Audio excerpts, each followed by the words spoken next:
Je suis M. Youssef Ben Salah, chef de mission de la maîtrise d'œuvre confiée par le ministère de l'Équipement et de l'Entretien routier au groupement de bureaux d'ingénierie OCG, Ingérosec et TECO pour assurer la gestion du contrat de travaux pour construire les 3 échangeurs Palmeraie, Riviera 3 et École de police sur le boulevard Kofi Gado. Je suis de formation ingénieur génie civil de l'École nationale des ponts et chaussées de Paris en France. J'ai une quarantaine d'années d'expérience. J'ai occupé ce poste dans plusieurs pays d'Afrique subsaharienne.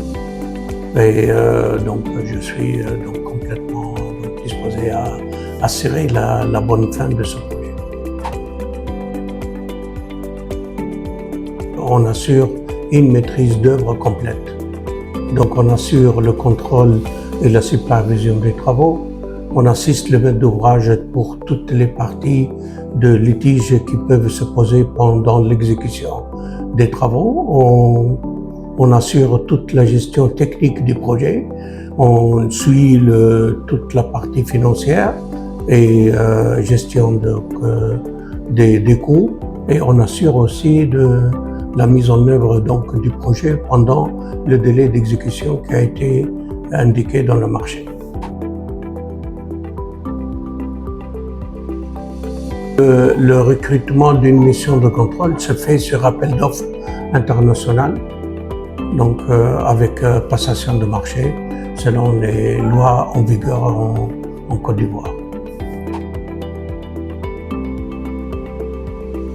Alors, l'entreprise est chargée d'exécuter les travaux et la mission de contrôle est chargée de superviser l'exécution des travaux et de veiller à ce que les travaux soient exécutés selon le contrat de l'entreprise. Avec le maître d'ouvrage délégué, notre travail est géré par le contrat qui a été conclu avec le groupement de bureaux d'ingénierie, OCG, Ingérosec et TECO. Donc nous assurons toute la gestion technique. On lui rend compte quotidiennement, pratiquement, sur tout ce qui se passe sur le chantier, tout ce qui est courrier qui sort, qui rentre, l'approbation des documents d'exécution, tout ce qui est aléa, tout ce que nous rencontrons comme difficulté est rendu compte au maître d'ouvrage, nous délégués, et nous faisons des réunions périodiques avec le maître d'ouvrage et des réunions aussi de concertation avec lui, le cas échéant, s'il y a des points particuliers à discuter. Nous sommes une quarantaine de personnes pour gérer ce projet. Alors, ma journée est partagée entre le travail de bureau, entre les réunions, on fait 2 réunions par semaine avec l'entreprise et des réunions particulières s'il y a besoin.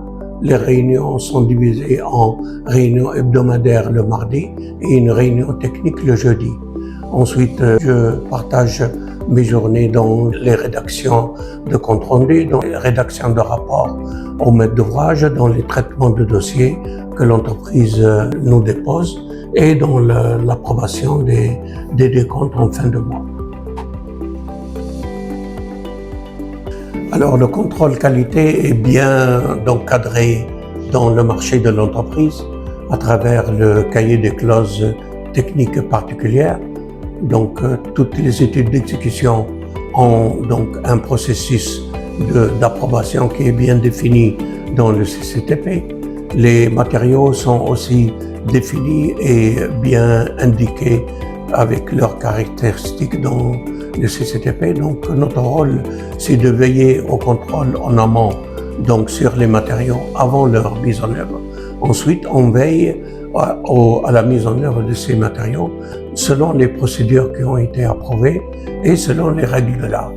En plus de ça, l'entreprise a obligation d'établir dès le début du chantier un plan assurance qualité qui permet de gérer toute la partie qualité, en particulier tout ce qui est contrôle interne de l'entreprise et notre contrôle externe qui intervient pour lever les points d'arrêt qui sont indiqués dans ce plan assurance qualité. Le contrôle qualité est une des tâches les plus importantes pour un projet.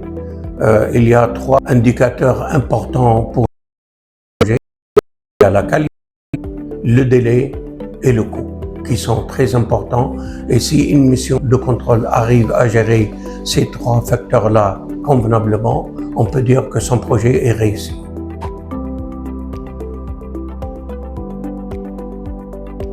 Après mon expérience à des étudiants d'intégrer d'abord une entreprise pour se former dans la procédure d'exécution des travaux, dans tout ce qui est donc rouage d'exécution, et ensuite intégrer une mission de contrôle. D'après mon expérience, c'est plus facile à ce moment-là de contrôler l'entreprise et d'exécuter sa tâche plus facilement. Je recommande d'exercer environ 4 à 5 ans en entreprise avant d'intégrer une mission de contrôle. Ça permet d'acquérir une expérience dans les procédures d'exécution et dans les rouages d'exécution des travaux. Moi, j'ai travaillé au Mali pour la construction du 2e pont sur le Niger, à Bamako. J'ai fait aussi le Cameroun, le 2e pont sur le Vouri à Douala, donc au Cameroun. J'ai fait aussi la Centrafrique en exécutant des ponts à Berberati, au sud-ouest de la Centrafrique. J'ai aussi fait le Tchad ou exécuté un pont à Kundjourou, donc au nord du Tchad. Et j'ai fait aussi un pont sur le Niger au nord du Mali, donc à Gao. En Côte d'Ivoire, c'est mon premier chantier que j'ai intégré le 2 août 2023.